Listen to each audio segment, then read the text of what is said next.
deux responsabilités dans le mandat de domination sont importantes parce qu'elles révèlent l'intention de Dieu quand il dit assujetti. Il ne peut pas assujetti s'il n'y a pas rébellion, une force opposée. Comme il dit Amen. Amen. Nous avons parlé également, nous avons défini le territoire. Un territoire peut être personnel, elle peut être physique, elle peut être spirituelle. Et nous avons vu, j'ai juste les rappels, les trois dimensions de la conquête. La conquête, la première dimension de la conquête territoriale, elle est spirituelle.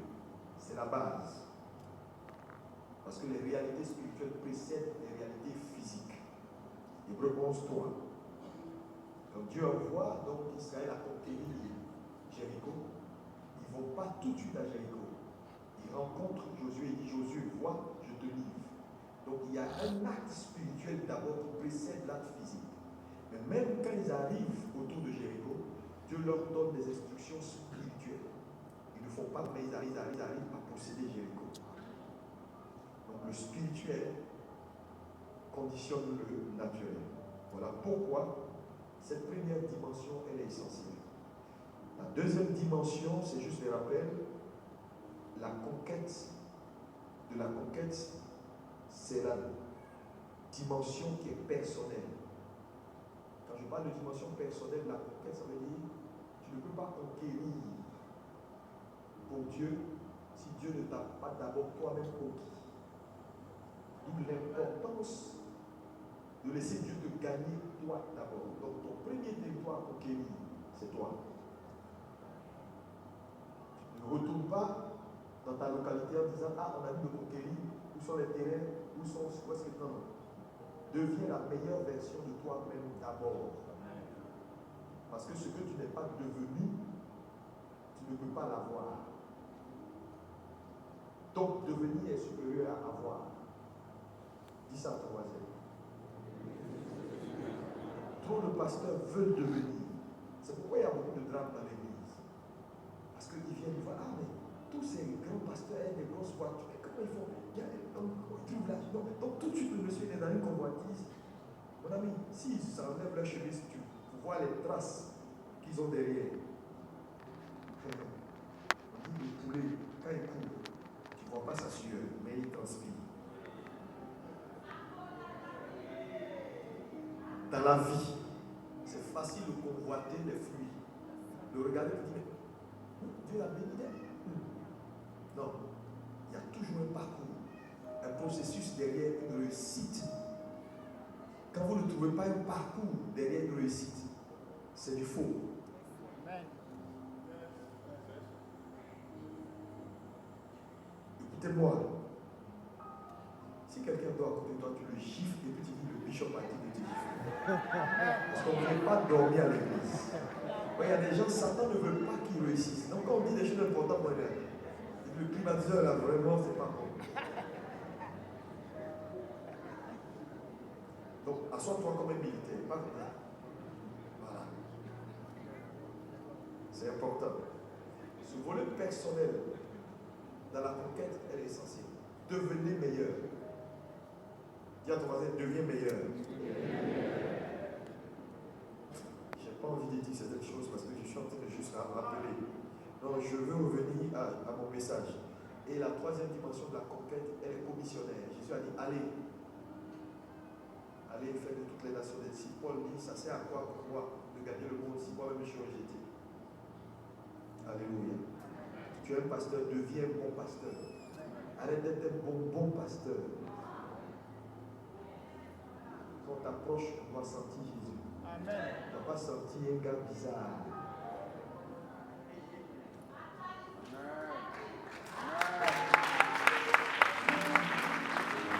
Dis Amen. Hein? Amen. Et j'ai dit pour terminer que conquérir va nécessiter trois choses. Numéro 1, la parole qui fait la promesse. Parce que tout territoire que Dieu te donne pour dire c'est ta promesse, en réalité c'est un territoire. Et c'est la parole que tu reçois qui fait du territoire une promesse. Parce que Canaan, les gens sont allés là-bas il y a longtemps, ils se sont promenés. Mais quand Dieu a mis sa parole dessus, c'est devenu la promesse. Dieu va te donner une parole. C'est important. Avant d'aller, ne saute pas simplement comme ça. Tu as besoin de la parole pour conquérir. 2. Dans ta conquête, tu vas rencontrer des résistances. Pourquoi? Parce que le monde n'est plus sous sa forme première. Après la chute, tout a changé. Satan est désormais le prince de ce monde. Et il n'y a plus de territoire neutre. Ton mariage a un territoire à conquérir. Tes finances, un territoire à conquérir. Ton ministère, un territoire à conquérir. Mais je dis, tout territoire que Dieu te destine, tu feras face à des oppositions. C'est pourquoi intégrer dans son esprit l'opposition, c'est avoir de la sagesse. Parce que Jésus a dit, 2 maisons ont été bâties, un sur le rocher, un sur le sable. Il dit, la tempête est venue pour les 2 maisons. Ça veut dire, que tu vives bien, que tu sois saint, que tu sois un bon chrétien, que tu sois mauvais, que tu ne sois pas mauvais, tu feras face aux difficultés.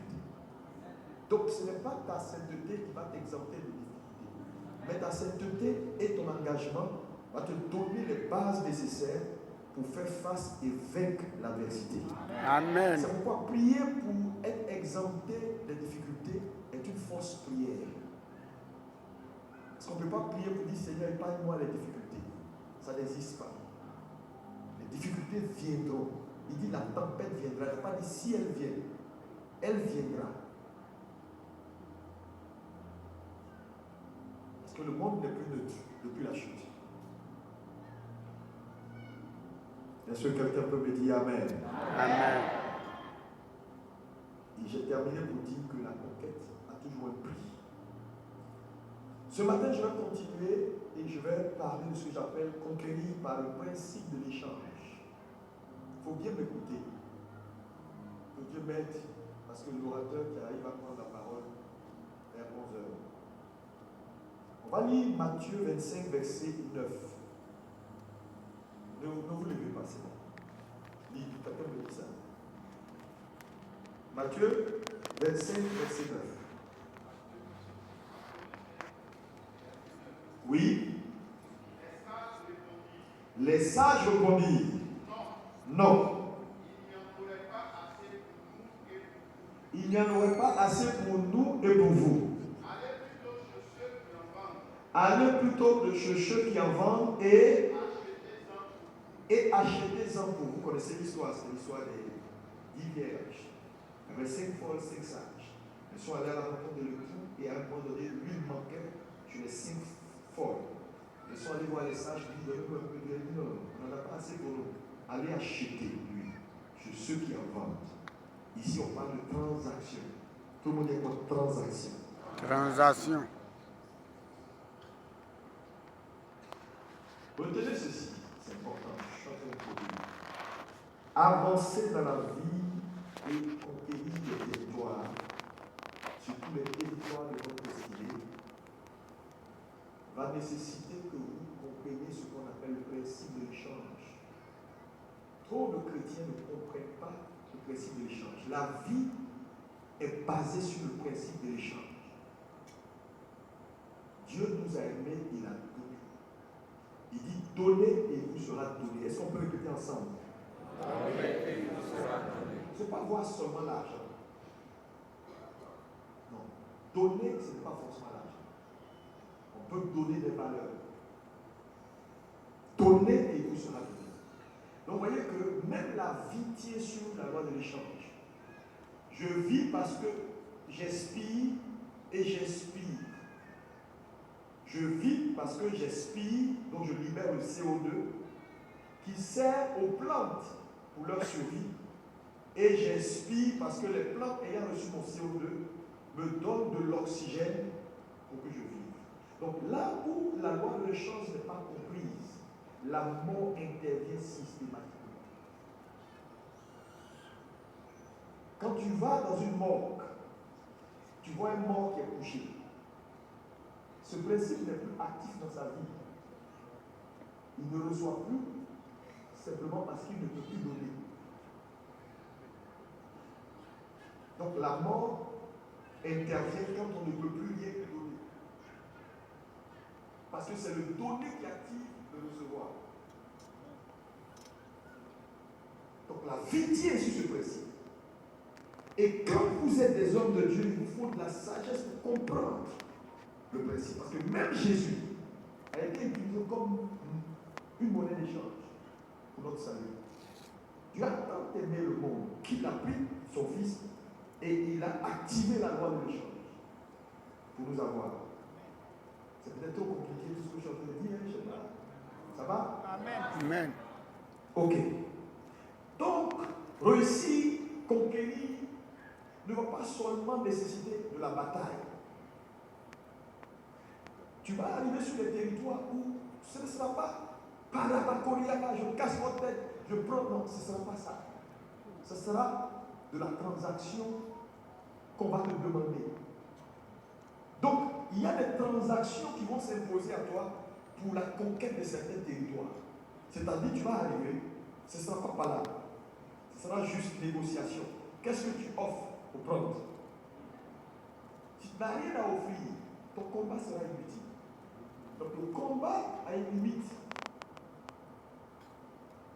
Quelqu'un me dit Amen. Amen. Regardez, Dieu il peut frapper Satan, ça c'est facile. Mais dans la transaction qu'il va mener pour nous avoir, il n'y a pas frappé. Il n'y a pas frappé parce qu'il y a la loi. Et la loi peut exiger une transaction. Quand il présente tout, Satan dit je ne veux pas. Je veux toi. Je veux toi.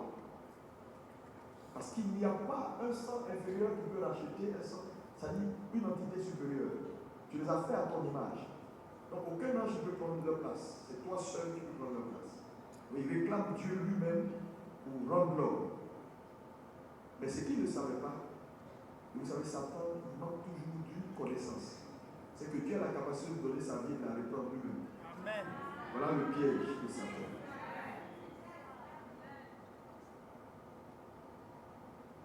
Tiens-moi la loi de l'échange. Et Dieu, sachant que la vie est basée sur la loi de l'échange, ne va pas nous laisser orphelins. Il va nous donner des choses pour que dans notre expansion, dans l'accomplissement de son règne et de son œuvre, dans tous les domaines d'activité, que tu sois homme d'affaires, pasteur, tout, tu as besoin de comprendre que Dieu nous a donné quelque chose. Et donc, je vais t'amener dans un voyage pour te montrer dans la parole de Dieu 12. Est-ce qu'on peut dire quoi 12 devises ou monnaies que tout chrétien qui doit conquérir doit savoir, doit comprendre. Parce que tout ne sera pas la bataille. Ta capacité d'offrir est ce qui détermine ton influence.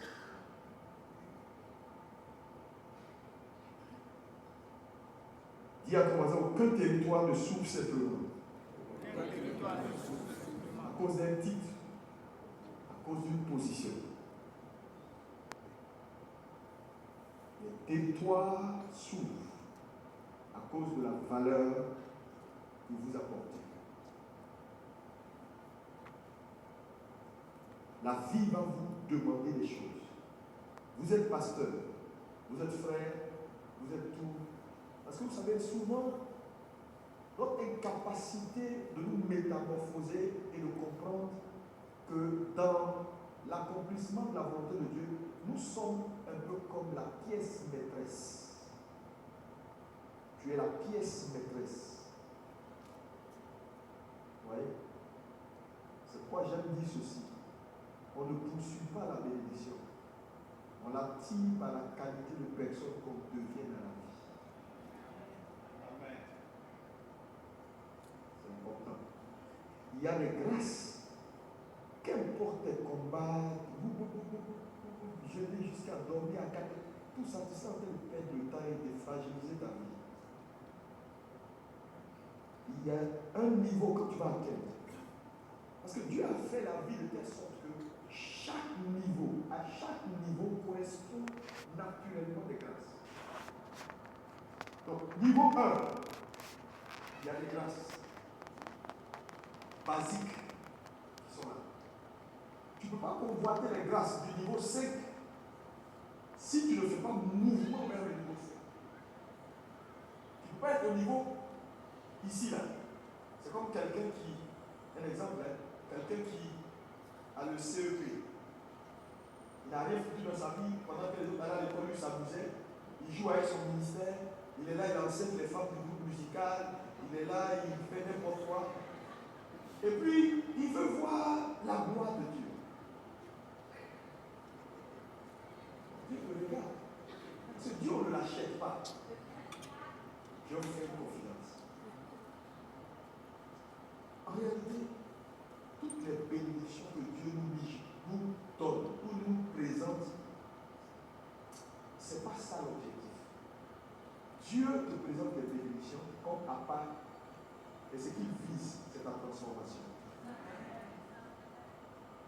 C'est pourquoi toute bénédiction qui n'aboutit pas à la transformation, faut demander qui t'a donné. Ça peut pas être Dieu. Ça peut pas être Dieu. C'est pourquoi il dit on reconnaît par leurs fruits. Aujourd'hui, nous, on reconnaît les gens par leurs feuilles. Les feuilles, ce sont les œuvres. Les fruits, c'est ce que tu es devenu. Alléluia. Amen. Donc, c'est important d'évoluer et de grandir, de bonifier sa vie. Quand ta vie est bonifiée, quelqu'un par exemple qui a le CP, et puis il dit il veut une Range Rover. Mais si on te donne une Range Rover, c'est une bénédiction empoisonnée. Parce que quand le frein va avoir un problème, on te dit 495 000 francs pour changer le frein, tu as un problème. Donc ça c'est à quoi la Range Rover là, que tu as.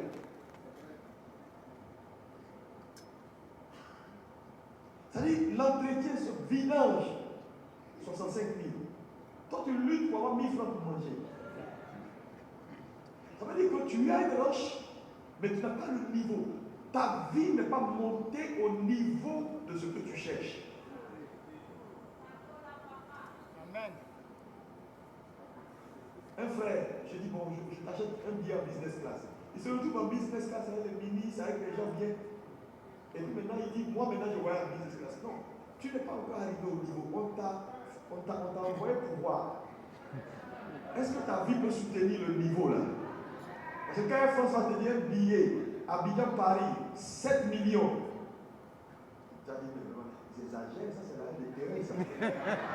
Voilà comment tu as réfléchi.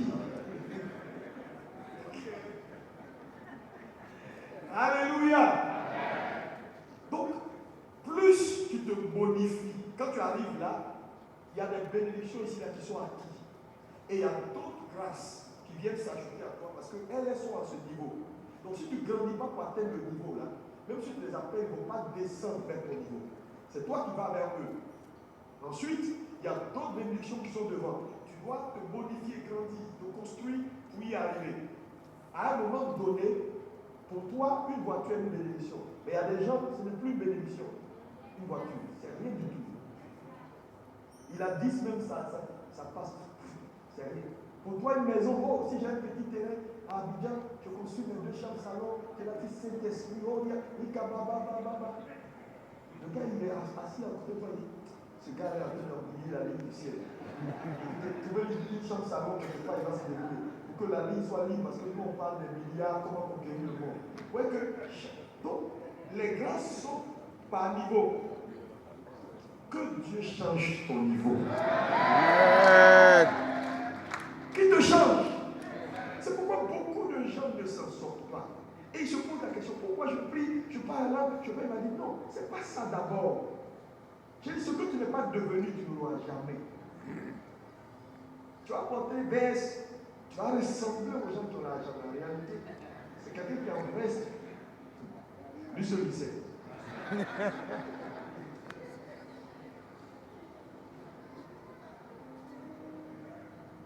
Est-ce que quelqu'un est béni? Nous en supplions, Vous, toi, il faut te conquérir. Amen. Alléluia. Lorsque Joseph arrive en Égypte, pour conquérir l'Égypte et devenir gouverneur, il n'est pas devenu que gouverneur. Ce n'est pas l'interprétation du rêve qui a fait de lui gouverneur, c'est la solution. Ce qu'il a donné, la valeur ajoutée. Il a donné la solution de la famille. Ce n'est pas l'interprétation du rêve qui interprète le cœur. Il n'y a pas de solution, c'est la solution. Il avait quelque chose. Donc là où on n'a rien à offrir, il y a des territoires qu'on ne peut pas avoir.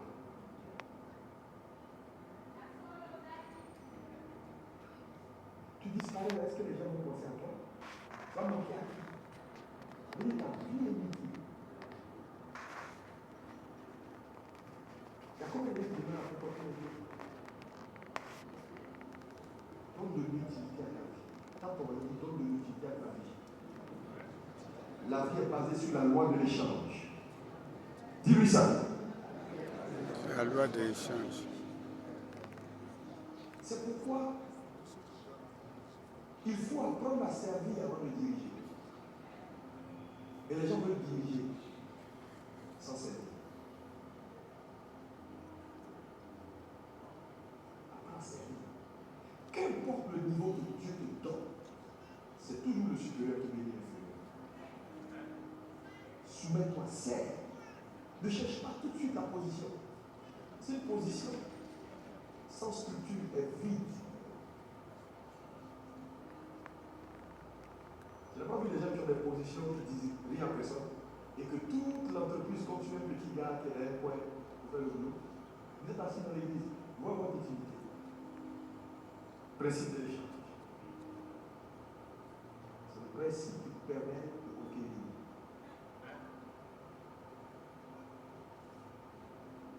Trouver des solutions et votre influence sera automatique.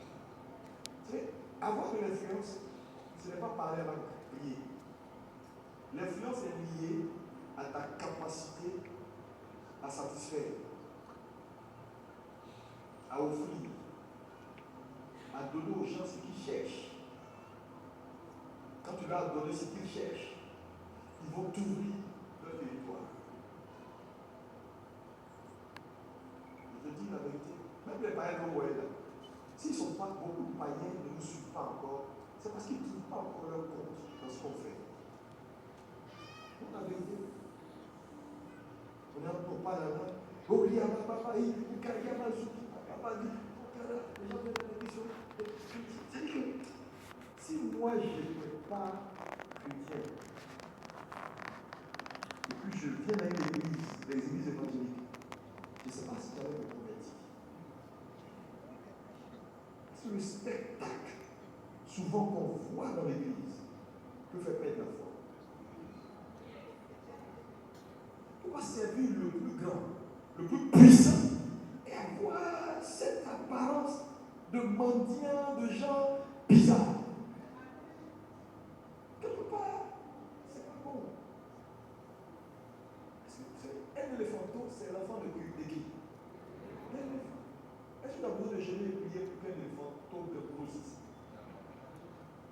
Si tu veux, il faut le motiver aussi. Parce qu'il y a des choses qui sont liées. Non, je vous dis ces choses pour vous dire, arrêtons la religion. Arrêtons la religion. Changeons pour être à l'image de notre Créateur. Parce qu'on te voit là-bas, il y a rien qui ressemble au Dieu que tu sers. Ce Dieu-là va être un méchant Dieu. Parce que quand les païens qui adorent Satan, Satan dit je donne les bénédictions à qui je veux. Eux ils vont là-bas, ils adorent les autres. Satan les bénit. Maintenant ils viennent dans l'église, ils voient les gens qui adorent le Créateur du ciel et de la terre, ils parlent la langue. Et quand ils voient la vie de ces gens, ils disent non, ce Dieu-là il ne va pas être un bon Dieu. Il doit être un Dieu qui profite des gens et qui fait rien d'eux. Naturellement. Alors que ce n'est pas ça. Notre Dieu bénit. Dieu que Dieu bénit. Dieu change la vie. Mais comment on peut expliquer que les gens comme Daniel sont allés dans un pays étranger? Frère, je vous dis, même les gens du monde, là, ils cherchent les bonnes choses. Quand Israël est conquis, et qu'on les envoie en captivité, Nebuchadnezzar, roi païen, demande à ses conseillers, triez parmi ces gens-là, je veux des gens de race noble, des gens intelligents. Donc ils ont des critères. Donc ça veut dire que le monde que vous voyez là tolère. Ils peuvent ne pas tolérer ton Dieu, mais ils ne peuvent pas ignorer ta compétence.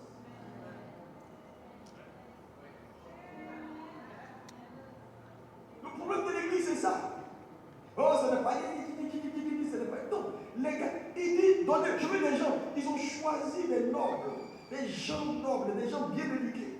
Et Daniel en faisait partie. Daniel entre dans le système. Frère, sous 3 mois païens, Daniel a étendu le règne de Dieu. Comment il a fait? Comment il a fait?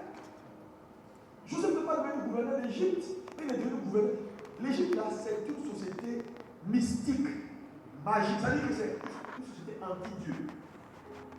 Pour que Pharaon et Dieu lui-même choisissent un homme et dit prends le trône et que mon seul trône soit au-dessus de toi. Qu'on dise tout de suite, c'est-à-dire un pays mystérieux où tout est magie, tout est satanique. On prend un enfant de Dieu. Frère, il y a des choses que Satan ne peut pas ignorer. C'est pourquoi arrêtez de parler qu'en langue. C'est bon. Mais comprenez que le monde dans lequel vous êtes, la loi le change. Si, même s'il est le diable, s'il voit qu'il peut prendre quelque chose avec toi, il va prendre.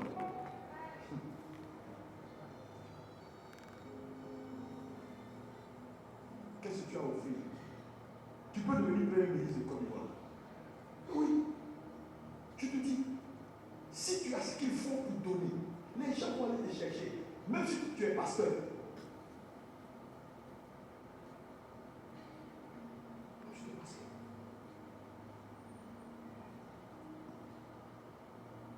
Regardez nos pays.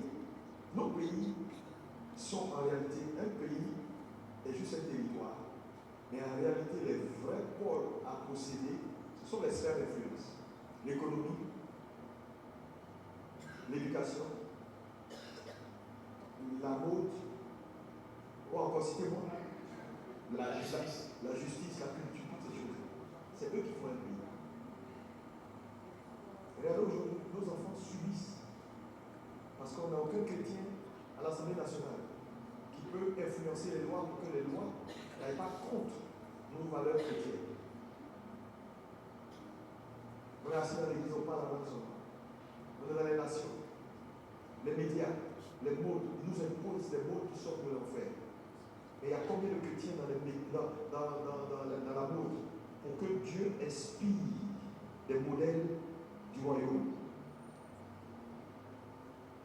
On subit la vie.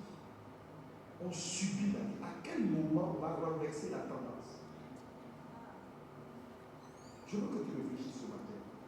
C'est pourquoi je ne te parle. On parle de conquête territoriale. Il y a des sphères d'influence. La politique, c'est la situation qui la change. Voilà tout. Oh, ils sont mauvais. Ouais, c'est des païens. On parle. Toi, tu es où? Tes fidèles même là, les 1 ou 2 dans ton église qui essaient de travailler un peu pour élever leur niveau, tu les as pu diviser, jeûner et prier. Il y a des gens qui jeûnent et prient. Il y a d'autres qui ne jeûnent pas et ne prient pas. Mais leur importance, comme les Joseph d'Arimathée dans le système. Qu'est-ce que tu mets comme cadre dans ton église pour influencer ton peuple à comprendre? Tout le monde n'est pas pasteur. Une église où tout le monde est appelé. Chez moi, ici, il n'y a pas appelé. Appelé, ça veut dire quoi? Ce sont les appelés. Appelés. Même les cadres, directeurs de banque, médecins, eux, c'est eux les appelés. Parce que dans leur sphère d'influence, ils ont la capacité d'imposer le règne de Dieu où toi, tu ne pourras jamais le faire. C'est pourquoi l'Église doit changer sa façon d'éduquer son peuple. Et vous êtes venus ici, vous repartez qu'il y ait un changement, un shift. Attends, quand il dit dit à la c'est quoi la dame de distinction là? C'est la Sulamite. Il dit, est-ce que tu veux que je parle de toi au roi? C'est une solution qu'il lui a donnée d'abord. C'est la première solution qu'il lui a donnée. Est-ce que je dois parler de toi au roi? Parce que Élie avait accès au roi. C'est-à-dire qu'il était prophète, il était non spirituel, mais ça n'empêchait pas d'avoir accès au roi. Il y a combien de gens ici qui ont accès au roi? Je te dis, dans ton expansion du règne de Dieu, si tu n'es pas assez stratège pour comprendre que tu ne peux pas te faire des ennemis partout, tu es non mort. Parce que infiltrer le système, chaque système a ce qu'on appelle les gardiens du système. Quand Daniel arrive à Babylone, qu'est-ce qui se passe? Il tisse amitié avec le conseiller du roi, Aspenaz. Est-ce que vous savez que c'est Aspenaz qui l'a aidé, qui a mis sa tête à prix pour permettre à Daniel de ne pas manger les mets du roi. Et Daniel lui a proposé un deal. Donne-moi un peu de temps, je vais manger ce que Dieu me demande de manger là. Et que les autres mangent les mets du roi. Et puis si, après le temps, rien ne change, ok. Mais la Bible dit, Aspenaz dit, et si les Nebuchadnezzar c'est va me tuer. Mais comme tu es mon ami, frère, ça veut dire conquérir, il va nécessiter que tu aies des amis. Ils ne sont pas forcément de ton camp.